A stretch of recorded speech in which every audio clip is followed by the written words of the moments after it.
খুব অল্প সময়ে বাধ্য হয়ে জামাত ইসলামের লাইনে চলে আসছে বিএনপি, চলে আসতে বাধ্য হয়েছে। দর্শক, জামাতের ভাগ্য কতটা সুপ্রসন্ন এই আলোচনায় আপনাদেরকে দেখাবো।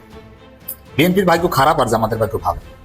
জামাতের লোকজন অনেকে মন খারাপ করছেন যে এবার আপনাদের ক্ষমতা যাওয়ার কথা ছিল, ক্ষমতা যেতে পারেননি, এবং ক্ষমতায় না যেতে পারার ফলে বিএনপি নির্যাতন করছে, বিএনপি ইসলামী ব্যাংক দখলের পরিকল্পনা করছে, বিএনপি এই করছে সেই করছে, নানান কিছুই তো বিএনপি করছে।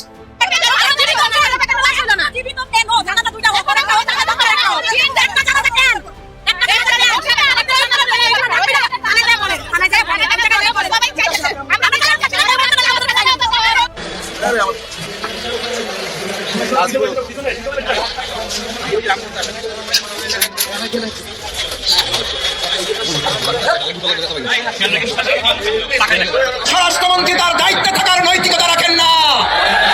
তিনি বলেছেন আপনারা এই বিচার করতে পারবেন না, এই বিচার করার রেকর্ড আপনাদের নয়, আমার মেয়ার ফিরে পাবো না। এর মানে হচ্ছে বর্তমান সরকার ক্ষমতায় এসে আমাদের প্রিয় হাজির বিচার না করার মধ্য দিয়ে বিচারহীনতার সংস্কৃতি এই সরকার লালন পালন করছে।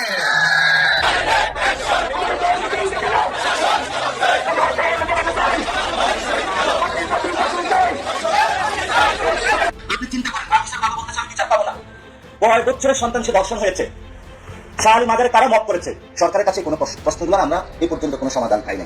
এই জন্য আমি মনে করি যে তারেক রহমান মাছ কাট বাদ দিয়ে তারেক রহমান নিজে হলো স্বরাষ্ট্র মন্ত্রণালয় ডিল করা প্রয়োজন।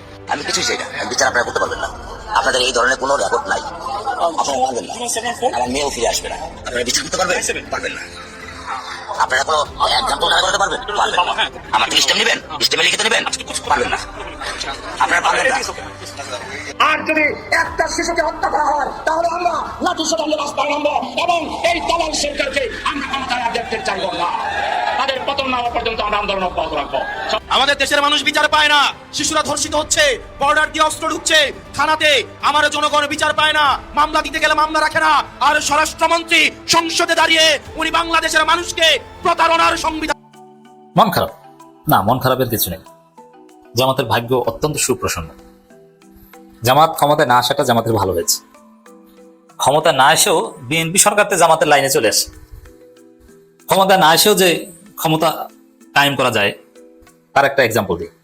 যেমন বাংলাদেশে ভালো কাজ করলে, আপনার যোগ্যতা থাকলে, আপনি সংশ্লিষ্ট সেক্টরে যদি সর্বোচ্চ উজাড় করে দিতে পারেন, সফলতা দেখাতে পারেন, ক্ষমতা না আসলেও আপনি হিট হতে পারেন। কিভাবে? যেমন ইসলামী ব্যাংকিং সিস্টেমটা বাংলাদেশে ইন্ট্রোডিউস করেছে জামাত শিবিরের লোকজন 1983 তে। সেখানে ইসলামী ব্যাংক এক পর্যায়ে, ইসলামী ব্যাংকে কিন্তু যোগ্য জনবল কখনো ছিল না, এখনো নাই। যেমন ইসলামী ব্যাংকে যারা চাকরি করে তারা ব্যাংকারদের মধ্যে যদি তুলনা করেন, সবচেয়ে লো কোয়ালিটি ইসলামী ব্যাংকের কর্মকর্তা কর্মচারীরা। তারা একটা বিরাট অংশ আছে মাদ্রাসা থেকে ফাজিল পাস করা, কামিল পাস করা, এবং গ্রামের ডিগ্রি কলেজ থেকে ডিগ্রি পাস করা। কেউ আছেন সর্বোচ্চ জেলা শহর, বিভাগীয় শহরের ওই বিএম কলেজ, বিএল কলেজ, এইসব কলেজ থেকে অনার্স মাস্টার্স করা। হ্যাঁ, কেউ শিবিরের নেতা ছিল বা জামাত শিবিরের সাথে সম্পৃক্ত ছিল। এই আর পাবলিক বিশ্ববিদ্যালয় খুব কম, হয়তোবা রিসেন্ট গত 10-15 বছর যাবত পাবলিক বিশ্ববিদ্যালয় থেকে রিক্রুটমেন্ট হারটা বেশি, কিন্তু এর আগে ছিল না। আর পাবলিক বিশ্ববিদ্যালয় থেকে যারা ইসলামী ব্যাংকে আসতো তারাও প্রথম সারির স্টুডেন্ট ছিল না। ওই মাদ্রাসা ব্যাকগ্রাউন্ডের বেশিরভাগই ইসলামিক স্টাডিজ, অ্যারাবিকে পড়া অথবা অন্য কোনো নর্মাল ডিপার্টমেন্টে পড়া, তারা ইসলামী ব্যাংকের কর্মকর্তা কর্মচারী হতো, এবং তারাই এক পর্যায়ে ম্যানেজার, বড় বড় পদে আছে। অনেক ম্যানেজারকে আমি চিনি, অনেকের সাথে কথা আছে, কোথায় পড়াশোনা করেছেন, ফাজিল কামিল পাস করা, তারপরে কোনো একটা কলেজ থেকে জাস্ট অনার্স মাস্টার্স করেছেন কোন রকম, তারা ইসলামী ব্যাংকের বিভিন্ন শাখার ম্যানেজার। কিন্তু স্ট্যান্ডার্ড চার্টার্ড ব্যাংকে যান, আরো বিভিন্ন ঢাকা ব্যাংকে যান, ডাচ বাংলা ব্যাংকে যান, মার্কেন্টাইল ব্যাংকে যান, দেখবেন যে তারা একদম ঢাকা বিশ্ববিদ্যালয়ের টপ স্টুডেন্ট। ঢাকা বিশ্ববিদ্যালয়ের ফিনান্স অ্যান্ড ব্যাংকিং, মার্কেটিং কিংবা অ্যাকাউন্টিং, এরকম নানান ডিপার্টমেন্টের প্রথম সারির স্টুডেন্ট, এরা ওইসব ব্যাংকে চাকরি করে। কিন্তু দিন শেষে কি দেখা গেছে, এশিয়া মহাদেশের মধ্যে অন্যতম সেরা ব্যাংক ইসলামী ব্যাংক। যারা ওই মাদ্রাসা ব্যাকগ্রাউন্ডের লোক, হ্যাঁ, তাদেরকে এক পর্যায়ে ইসলামী ব্যাংকিং কর্তৃপক্ষ, তাদেরকে ব্যাংক কর্তৃপক্ষ তাদেরকে নানানভাবে ট্রেনিং দিয়ে যোগ্য করেছে, কিন্তু তাদের ওইরকম মেধা ছিল না, তাদের কথাবার্তা ওইভাবে স্মার্ট না, ড্রেস আপ স্মার্ট না। স্ট্যান্ডার্ড চার্টার্ড ব্যাংকের একজন কর্মকর্তা ভাইবা দেওয়ার সময় যে স্মার্ট ড্রেস করেন, ইসলামী ব্যাংকের অনেক কর্মকর্তা 10 বছর চাকরি করার পরে অত সুন্দর স্মার্ট ড্রেস তিনি শিখতে পারেননি। ইসলামী ব্যাংক সেরা ব্যাংক, এশিয়ার মধ্যে, বাংলাদেশের মধ্যে সেরা ব্যাংক, এশিয়ার মধ্যে অন্যতম সেরা ব্যাংক। ব্যাংকিং র্যাঙ্কিং এশিয়ার মধ্যে টপ থাকে, তাদের ধারে কাছে অন্য কোনো ব্যাংক যেতে পারে না। মানুষের আস্থা ইসলামী ব্যাংক। এর কারণটা কি? এর কারণটা হচ্ছে সততা, নিষ্ঠা, আন্তরিকতা। সততা, নিষ্ঠা, আন্তরিকতা থাকলে যোগ্যতা আর ঘাটতি পূরণ হয়ে যায়। সততা, নিষ্ঠা এবং আন্তরিকতার চাইতে বড় সম্পদ আর কিছু নাই। ইসলামী ব্যাংক এত সুন্দর সার্ভিস দিয়েছে, একটা পর্যায়ে এসে অন্যান্য সব ব্যাংক ইসলামিক উইন্ডো খোলার জন্য পাগল হয়ে গেছে। বাংলাদেশ ব্যাংক আইন করে দিল যে কোনো ব্যাংক চাইলে ইসলামিক উইন্ডো খুলতে পারবে, বরং ইসলামিক ব্যাংকের জন্য আলাদা আইন করা হয়েছে। এমনকি রাষ্ট্রায়ত্ত ব্যাংকগুলোরও, যেমন সোনালী ব্যাংক, রূপালী ব্যাংকেরও কিন্তু ইসলামিক উইন্ডো আছে। তাহলে কি দেখা গেল? জামাত ক্ষমতা যায়নি, কিন্তু বাংলাদেশে ইসলামী ব্যাংক কার্যত কায়েম হয়ে গেছে। ইসলামী ব্যাংকিং সিস্টেম কায়েম করতে যেটা জামাত ভেবেছিল এক সময়, ক্ষমতায় না গেলে এটা সম্ভব নয়। ক্ষমতায় না গিয়েও আওয়ামী লীগই এর অনেক অগ্রগতি ঘটিয়েছে। মানে অনেক কিছু কিন্তু ক্ষমতায় না যেও করা সম্ভব। ভাগ্য যদি সুপ্রসন্ন হয়, আপনি যদি কোয়ালিটি শো করতে পারেন, সর্বোচ্চ দিতে পারেন। যদি বাংলাদেশে এটা কঠিন, কিন্তু তারপরে সম্ভব। এই যে ইসলামী ব্যাংক জামাত ক্ষমতায় না যেই কায়েম হয়ে গেছে, জাস্ট ইসলামী ব্যাংকের সফলতা দেখে, ইসলামী ব্যাংকের যে সাকসেস রেট, এটা দেখে সবাই এটা করেছে যে না, আমি যদি ভালো কিছু করতে চাই, এই জামাতি সিস্টেমটা ইন্ট্রোডিউস করতে হবে। বুঝতে পারছেন? তো এরকম যে জামাত সৎ থেকেছে, যার ফলে ভাগ্য জামাতের সুপ্রসন্ন এবং লাখ ফেভার করছে, ভালো কিছু হচ্ছে। এবার আসেন মূল আলোচনায়। দর্শক, বাংলাদেশে 12 ফেব্রুয়ারি নির্বাচনে জামাত ক্ষমতায় আসবে, এটাই কথা ছিল। জনমত জামাতের দিকে ছিল, হিউজ অ্যামাউন্ট জামাতের দিকে। এমনকি বিএনপির লোকজন বিশ্বাস করতো যে জামাত ক্ষমতায় আসবে। বিএনপির কারোর মধ্যে এরকম কোনো কনফিডেন্স ছিল না, এমনকি হাইকমান্ডের মধ্যে কনফিডেন্স ছিল না যে তারা ক্ষমতায় আসবে। ক্ষমতায় জামাত আসবে। চারদিকে আত্মীয় স্বজন, রিক্সা চালক, ভ্যান চালক, কোথাও তো আমরা ওইভাবে বিএনপি দেখিনি, খুব কম ছিল। যেদিকে তাকাতাম শুধু জামাত দেখতাম। জামাতের প্রার্থী এরকম পরিচিত না, কিন্তু মানুষ খুঁজে খুঁজে জামাতের প্রার্থীকে ভোট দিয়েছে। এতটা জামাত জোয়ার ছিল। কিন্তু ক্ষমতা এসেছে বিএনপি। কিভাবে? ওই যে মার্কিন যুক্তরাষ্ট্রের সাথে একটা গোপন চুক্তি করেছে বিএনপি নির্বাচনের 3 দিন আগে। ওই গোপন চুক্তির মাধ্যমে মার্কিন ডিপ স্টেট বিএনপিকে ক্ষমতায় এনে দিয়েছে। এখন জামাত চাইলে কিন্তু ওই গোপন চুক্তি করতে পারতো। যেহেতু বাংলাদেশে জামাত জোয়ার, জামাত ভেবেছে যে না, জনসমর্থন আমার দিকে, যুক্তরাষ্ট্র হয়তো বা এই জনসমর্থনের বাইরে যাবে না। কিন্তু তারা বিএনপির সাথে গোপন চুক্তি করে জামাতকে পরাজিত করার একটা ব্যবস্থা করেছে, বিএনপিকে ক্ষমতায় এনে দিয়েছে। মার্কিন ডিপ স্টেটে যত মেকানিজম আছে সবকিছু এখানে ব্যবহৃত হয়েছে। তো জামাত কিন্তু বিরোধী দলের আসন মেনে নিয়েছে এবং তারা সৎ থেকেছে। তারা কিন্তু দেশ বিক্রি গোপন চুক্তি করে নাই। ওই চুক্তি যদি জামাত রাজি হতো, তাহলে জামাতই ক্ষমতা আসতো। তো সেই জায়গায় জামাতের লাইন কি ছিল? যে না, আমরা ওরকম কোনো গোপন চুক্তি করবো না। চীনের সাথে আমাদের একটা মজবুত সম্পর্ক থাকবে, আর যুক্তরাষ্ট্রের সাথে মোটামুটি একটা আস্থার সম্পর্ক থাকবে, ভারতের সাথে আমাদের সম্পর্ক থাকবে ন্যায্যতার ভিত্তিতে। এই নীতির উপর জামাত ইস্তেকামাত থেকেছে। কিন্তু বিএনপি ভারতের দালালি করেছে এবং যুক্তরাষ্ট্রের কাছে দেশ বিক্রি করে দিয়েছে। কিন্তু দেখা গেল পরিস্থিতি এমন অল্প সময়ের মধ্যেই যে বিএনপি এখন ওই জামাতের লাইনে চলে আসতে বাধ্য হয়েছে। এখন দেখছে যে মার্কিন যুক্তরাষ্ট্রের সাথে চুক্তিতে চলে না, আমচালা সব যাচ্ছে। এখন ওই চুক্তি থেকে বের হওয়ার চেষ্টা করছে, কিন্তু পারছে না। আবার জামাতের যে লাইন, চীনের সাথে ভালো সম্পর্ক, এখন ওই চীনের কাছে যাওয়ার চেষ্টা করছে বিএনপি। এবং ভারতের সাথে যে ন্যায্যতার ভিত্তিতে সম্পর্ক, কোনো লুতুপুতু চলবে না, বিএনপি এটা ফিল করছে না। ভারতকে মোকাবেলা করার জন্য এখন চীনের স্বরাষ্ট্রমন্ত্রীকে বাংলাদেশে ডেকে আনে। মজা না? এটি হচ্ছে জামাতের লাইনে চলে আসে। আরো নানান ক্ষেত্রে জামাতি লাইনে চলে আসতে বাধ্য হয়েছে। এটা জামাতের ভাগ্য। ডোনাল্ড ট্রাম্প চীনে যেতে পারলে আমরা যেতে পারি। প্রধানমন্ত্রী উপদেষ্টা হুমায়ুন কবির বলছে, পররাষ্ট্র উপদেষ্টা হুমায়ুন কবির বলছে, ডোনাল্ড ট্রাম্প চীনে গেছে, আমরা গেলে সমস্যা কি? এর মানে আমেরিকা দিয়ে হচ্ছে না, এখন চীনে যেতে হচ্ছে, তাই না? এই যে চীন যাওয়া, এটি একটা জামাতি লাইন। এই লাইনে বিএনপি যেতে চায়নি, কিন্তু বাধ্য হয়েছে, পরিস্থিতির শিকার হয়েছে। ধর্ষণকারীর ফাঁসিটা অ্যাটলিস্ট কার্যকর কর ভাই তোরা। মানে সরকার যেই দলই যাক না কেন, সরকারে গেলে কেমন যেন বোধাই হয়ে যায়। শালার ওরা মার্কেটিংও বুঝে না। পুরো দেশব্যাপী রামিসে আর হত্যাকারীর, ধর্ষণকারীর একটা না, কিন্তু ধর্ষণ করছে একদম একটা বাচ্চা মেয়েকে, আবার তাকে হত্যা করছে। তো এখন এই ধর্ষণকারী এবং হত্যাকারী একই ব্যক্তি। ওই ব্যক্তিকে যদি এখন কোনো ধরনের যদি কিন্তু ছাড়া, সে নিজেও তো স্বীকার করছে, ওকে যদি ফাঁসি দেওয়া হয়, এই সরকারের প্রতি এই জনগণ, দেশের মানুষ, অ্যাক্টিভিস্ট, লেখালেখি যারাই, সব মানুষ উইক হয়ে যাবে না? এক বাক্যে বলবে না যে এই সরকার ধর্ষণকারীকে, হত্যাকারীকে ফাঁসি দিছে? এই সাহসটুকু, এই হেডামটুকু কেন যে নেয় না? এবং বিশাল একটা জনসংখ্যা, বিশাল একটা মানুষ এই সরকারকে জাগায় রাখবে, মাথায় তুলে রাখবে যে এরা ধর্ষণকারীর মার্ডার, এটা ধর্ষণকারীর যথাযথ বিচার করছে। এই যে অডিয়েন্স ক্যাস্টটা, গ্রাফটা, এই যে অডিয়েন্স ধরে রাখার যে ব্যাপারটা, মানে মানুষকে, এই জিনিসটা কেন যেন সরকারে গেলে মানুষ ভুলে যায়। দড়ির দাম তো বেশি না ভাই, সবাই মিলে আমরা একদম হাই লেভেলের দড়ি কিনে দিব ধর্ষণকারীকে, এবং ধর্ষণকারীর যে পাশে যে বউ আর স্ত্রী যে বাচ্চাটাকে নিয়ে নিতে গিয়ে সহযোগিতা করছে, দুইটার ফাঁসি হয়ে যাক। পুরো বাংলাদেশ না, পুরো বিশ্ব নজির হয়ে থাকুক ইতিহাস হয়ে থাকুক, যথা যেমন উদাহরণ এক্সাম্পল হয়ে থাকুক, যে এই সরকার ধর্ষণকারীর কঠোর শাস্তি দিছে, একদম সরাসরি মানে মাইরে ফেলছে, আপনি তাকে একটা মানুষকে ফাঁসি দেওয়ার আর কি প্রমাণ চান বলেন? আপনি রামিসার বাপের কথা শুনছেন না আপনারা?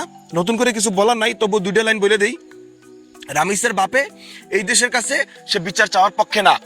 আমি বিচার চাই না, কারণ আপনারা বিচার করতে পারবেন না, আপনারা বিচার করতে পারবেন না। আমার মেয়েও আর ফিরে আসবে না। আপনাদের বিচারের কোনো উদাহরণ নেই। এটা বড় জোর 15 দিন চলবে, আবার কোনো ঘটনা ঘটবে, এরপর এটা ধামাচাপা পড়ে যাবে। একজন মানুষ, মানে কোন পর্যায়ে গেলে একটা সন্তানের বাবা সেই কথা বলতে পারে? এই সরকারের প্রতি, রাষ্ট্রের প্রতি, এই সমাজের প্রতি, এই দেশের প্রতি, এই দেশের আইনের প্রতি কতটুকু তার কনফিডেন্স লেভেল থাকলে সেই কথা বলতে পারে যে বিচার হবে না, 15 দিন পর অন্য ঘটনা ঘটবে, তাই হয়ে যাবে। তাই হয়ে আসছে পিছনে। কিসের আসিয়া, কিসের রামিসা, কোর্ট কাছারি সব মিছা ভাই। প্রধানমন্ত্রীর একটা মেয়ে আছে, সেই দিক থেকেও তার বিবেকে নড়ে না। আরে কে কি বললো কি? আপনি একটা মানুষকে ফাঁসি দিতে আর কি প্রমাণ চান? একটা বাচ্চা, অবুঝ বাচ্চা, তাকে তার বউ দেখে ধরে নিয়ে তারপর বিকৃত ভাবে তার সাথে সেক্স করছে। সেক্সই করে নাই, ওই বাচ্চাটার সাথে সেক্স কিসের স্বাদ, কি জন্য? ওই বাচ্চাটাই পৃথিবী থেকে ও সেক্স বুঝে, তাহলে ওর সাথে যে করা হইলো এবং তাকে আবার হত্যা করে মেরে ফেলা হইলো, তাহলে ওই বাচ্চাটা এই রাষ্ট্রটার কাছে আর কি চায়, কি নিরাপত্তাটা পাবে সে? ওই বাচ্চা কি করছে, কি এমন অপরাধ করছে যে তার সাথে এরকম ঘটনা ঘটলো? ওই বাচ্চা প্রশ্নের উত্তর কি আমরা দিতে পারবো? আমাদেরকে দিতে হবে, আমাদের এই রাষ্ট্রের দিতে হবে। গায়ে বিভাবে কেউ তার সাথে সেক্স করে গেছে, তাকে হত্যা করে গেছে, পাওয়া গেল না, কোনো নথি নাই, প্রমাণ নাই, কোনো ধরাছোঁয়া কিছু নাই, ব্যাপার ছিল যে আমরা কিছু জানি না, দিবালোক এটা আসামি গ্রেপ্তার। আপনি তাকে ফাঁসি দিবেন না কেন ভাই? তাকে তার সাথে বাচ্চার সাথে সেক্স করছে, আবার সে তাকে হত্যা করছে, দুইটা ঘটনা ঘটেছে। তাহলে আপনি তাকে ওই হত্যাকারীকে, দর্শনকারীকে আপনি ফাঁসির রশিতে ঝুলানোর অপেক্ষা কি জন্য? কার পারমিশনের জন্য? দড়ি লাগলে ভাই তোরা দড়িলে, তবুও রামিসার হত্যাকারীর, ধর্ষণকারীর ফাঁসিটা অ্যাটলিস্ট দিয়া নিজেদেরকে বোঝা যে আমরা ধর্ষণকারী, হত্যাকারীর বিপক্ষে, আমরা এই দেশের মানুষের পক্ষে, এই দেশের মুসলিম, বৌদ্ধ, হিন্দু, খ্রিস্টান ধর্ম নির্বিশেষে, রিলিজিয়ন ডিফারেন্টের সবার পক্ষে, এই দেশের মানুষের পক্ষে, বাচ্চাদের পক্ষে, এই দেশের মানুষের নিরাপত্তার জন্য আমরা কাজ করতে সদা প্রস্তুত। এটা প্রমাণ কর তোরা ভাই, হাতে চুরি পরে বসে থাকিস না। মানুষ হিংস্র, পশু ভদ্র। হ্যাঁ, পশু ভদ্র, মানুষ হিংস্র। আমার মনে হয় না আজকে কোনো মা তার মেয়ে সন্তানকে বাইরে খেলতে পাঠাইছে বা ছাদে খেলতে পাঠাইছে, সিঁড়ির কাছেই যাইতে দিবে না। আজকে ভয় পেয়ে গেছে, ভয়।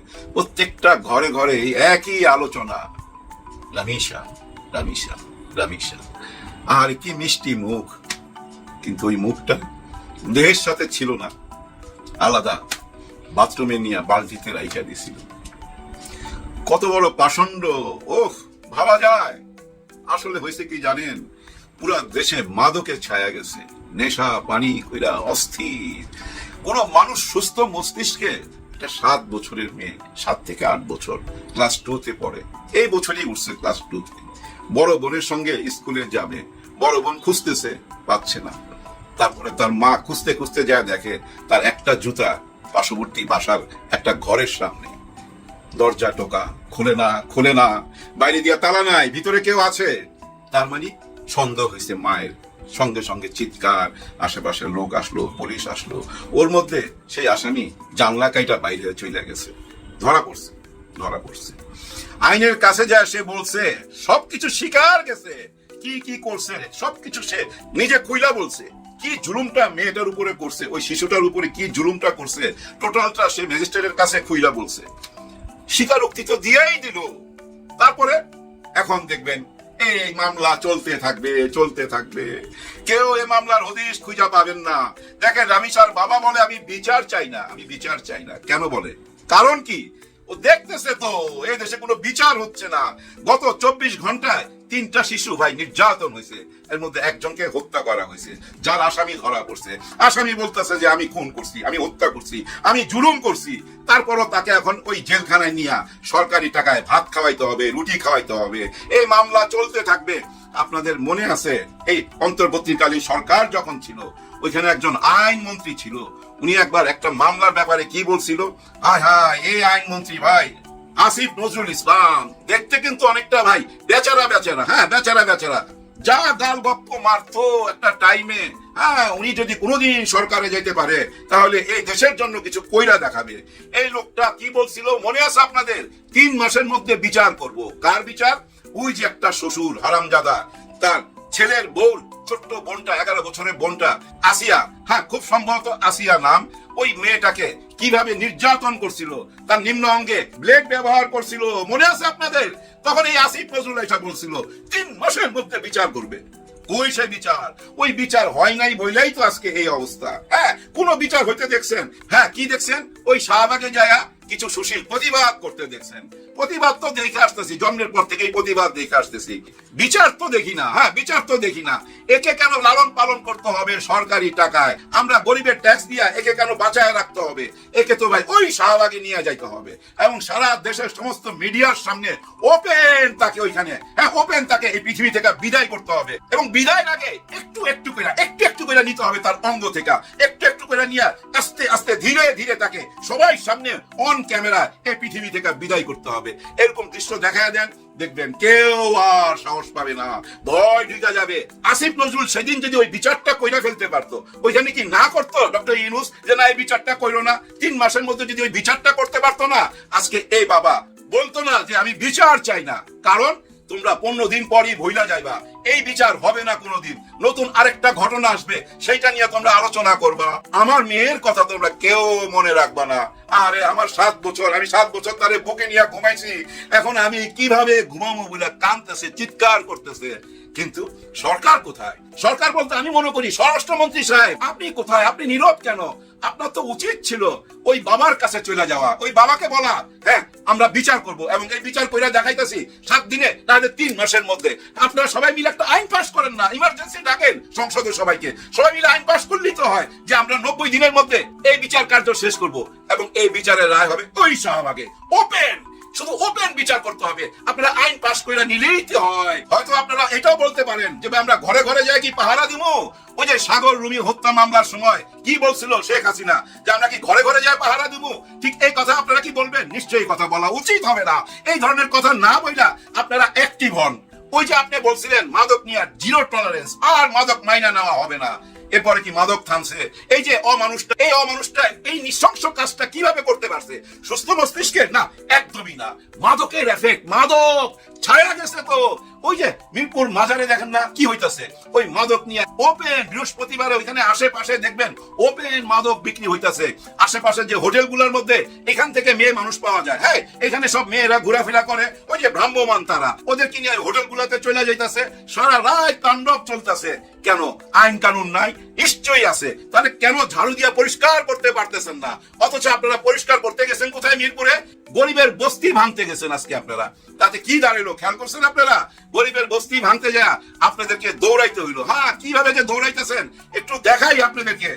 দেখেন, সবসময় তো দেখছেন চোরের পিছনে পুলিশকে দৌড়াইতে, এখন দেখেন চোর দৌড়াইতেছে পুলিশকে। কিভাবে পুলিশ তার জীবন নিয়ে ভাবতেছে। কারণ কি? কারণ ওই একটাই, ওনারা গেছিল ওইখানে বস্তি ভাঙতে। ভাই গরিবের ঘর বাড়ি ভাঙ্গা দিবেন হঠাৎ করে, ওরা থাকবে কোথায়? যার জন্য ওরাও ভাই লাঠি ছোটা নিয়ে নাইমা রাস্তার মধ্যে নাইমা গেছে এবং পুলিশকে দৌড়ানি দিছে। আর পুলিশ দেখেন তার জীবন নিয়ে ভাবতেছে। এখানে মেয়ে পুলিশও আছে। কি একটা ভয়াবহ অবস্থা! এই দৌড়টা কি সম্মানজনক পুলিশের জন্য বা আমাদের স্বরাষ্ট্রমন্ত্রীর জন্য কোন সম্মানজনক বার্তা নিয়ে আসে আমাদের কাছে? নিশ্চয়ই না। এই মুহূর্তে ওই গরিবের ঘর বাড়ি ভাঙ্গা দেওয়ার কেন পরিকল্পনা করলেন? কারাই সব বুদ্ধি দিতেছে? নির্বাচনের আগে আপনারাই তো এই যে করাইল বস্তিতে গেছেন, বিভিন্ন বস্তিতে গেছেন, কি কথা দিয়ে আসছিলেন যে আপনাদের ছেলে মেয়েরাও পড়বে? ওই যে ধনীদের বাসার দিকে আঙ্গুল তুলে বলছিলেন বিল্ডিং গুলো দেখায়া, এইসব বিল্ডিং এর ছেলে মেয়েরা যেখানে লেখাপড়া করে আপনাদের ছেলে মেয়েরা সেখানে লেখাপড়া করবে। বলেন নাই? আরো কি বলছেন? আপনাদেরকে বিল্ডিং করে দেওয়া হবে, ছোট ছোট ঘর করে দেওয়া হবে, আপনারাও ফ্ল্যাটের মধ্যে থাকবেন। তাহলে ওই ফ্ল্যাটটা আগে করেন, তারপরে তো ওদেরকে বাইর করবেন, ওদের ঘর বাড়ি ভাঙবেন। এখন যদি ওদের ঘর বাড়ি ভাঙা দেন, কোথায় থাকবে, কোথায় যাবে? মা বোন নিয়া, সন্তান নিয়া, এর মধ্যে চারিদিকে হাম, অসুখ বিসুখ, অশান্তি। নিজের সন্তানকে, মেয়ে সন্তানকে ঘরের ভিতরেই তো নিরাপদ রাখতে পারতেছে না, ঘর ভাঙা দিলে নিরাপদে থাকবে? এটা কি বিশ্বাস করতে বলেন? নিশ্চয়ই না। মেয়েরা কোথাও নিরাপদ না ভাই এই মুহূর্তে, এটাই তো বোঝা যাচ্ছে। এর মধ্যে যদি ঘর ভাঙা দেন গরিবের, তাইলে কি হইলো? নির্বাচনের আগে যেসব কথাগুলো দিছেন সেগুলাই পালন করেন, নতুন কথা কিছু বলার দরকার নাই তো। কেন আপনারা বুঝতে পারতেছেন না? এই যে পুলিশ ভাইরা দৌড়াইতেছে, এটা কি ভালো দেখাইতেছে? নিশ্চয়ই না। মানুষের কাছে হাসির পাত্র হয়ে যেতেছে। এইভাবে আইন শৃঙ্খলা, নিয়ম কানুন সব ভাঙ্গা পড়লে তাহলে তো দেশ চালানো মুশকিল হয়ে যাবে। আরো কি মুশকিল হবে জানেন? আমাদের পরবর্তী জেনারেশন, এই জেনারেশনের ঠিক মতো মানসিক বিকাশ হবে না। কারণ কি জানেন? সন্তানকে তো বাইরে ছাড়তে পারতেছে না, মাঠে খেলতে দিতে পারতেছে না, ছাদে যে খেলতে দিবে সেটাও ভয় পাইতেছে, ঘরের মধ্যে আটকায় রাখতে হবে ওই মোবাইল একটা দিয়া। এতে মানসিক বিকাশ হবে না, প্রতিবন্ধী হচ্ছে। আগামী জেনারেশন প্রতিবন্ধী হয়ে যাবে। তো বুঝেন না কেন? মানুষ আইনকে ভয় পাবে না, এটা কোনো কথা? ভাই ব্রাদার, ছোট্ট করে বুঝাই, এই ক্যান্টনমেন্টের ভিতরে আপনারা কখনো গেছেন কি? যাইলে দেখবেন ওইখানে কেউ জোরে গাড়ি চালায় না, কেউ পানির পিক ফেলে না, কেউ হঠাৎ করে রাস্তা ক্রস করে না, সবাই জেব্রা ক্রসিং ইউজ করে। কারণ আইন ওইখানে ভীষণ ভাবে টাইট। এই যে দেখেন এআই ক্যামেরা বসাইছে, এখন দেখেন সবাই কিন্তু ওই লাল বাতি দেখলে দাঁড়ায়া যায়, জেব্রা ক্রসিং এর আগেই দাঁড়ায়া যায় মামলার ভয়ে। তার মানে আইন টাইট দিছে। কেমনি ভাবে আইন টাইট দিতে হবে? ব্যবসা বন্ধ করতে হবে। আইন ব্যবসা চলে ভাই, ব্যবসা না চললে ওই যে হারামজাদা শ্বশুর 11 বছর মেয়েটাকে যা করলো তার ফাঁসি হইলো না কেন? আমার তো মনে হয় 1 বছর হয়ে গেল, তার বিচার হইলো না কেন? তার মানে কি জানেন? ওই বিচার মামলা নিয়ে ওইখানে বাণিজ্য চলে। এই পশুগুলার পাশে অনেকেই কালো কোট পয়রা হিসাব দাঁড়ায়া যায় তাদেরকে বাঁচাইবার জন্য। এরা তখন বাঁচার জন্য জমি বাড়ি সবকিছু বেচা মামলা চালাইতে থাকে। আমি একবার শুনছিলাম একজন উকিলের মুখে, উনি বলতেছিল কি ভয়াবহ কথা শুনেন। উনি কি বলতেছে? যে মারা গেছে সে তো মইরাই গেছে, আর যে জীবিত আছে তাকে মাইরা ফেলাইতে হবে কেন? তাকে হত্যা করতে হবে কেন? আইন তাকে বাঁচার অধিকার তো দেয়। এরকম যুক্তি দিতেছিল। চিন্তা করছেন কি ভয়াবহ কথা? জুলুমকারী নিজে বলতেছে আমি জুলুম করছি। আমার তো মনে হয় 36 ঘন্টার মধ্যে শাহবাগ আইনা ওর বিচার কার্যকর সবাই সামনে দেখানো উচিত। একজন মেয়ের বাপ হিসেবে আমি এই দাবি রেখে গেলাম আপনাদের কাছে। যাবার আগে ছোট্ট দুইটা কথা বলে যাই। যে বাবা বলতেছে আমি বিচার চাই না, বিচার চাই না, সে বাবার কাছে যদি আমাদের মাননীয় প্রধানমন্ত্রী যায় কথা দিত, তাকে বুকে জড়ায়া যে আর বিচার পাবেন না মানে আমি বিচার করব, আর সেটা যদি বাস্তবায়ন করতে পারে বর্তমান সরকার, সবাই ভালো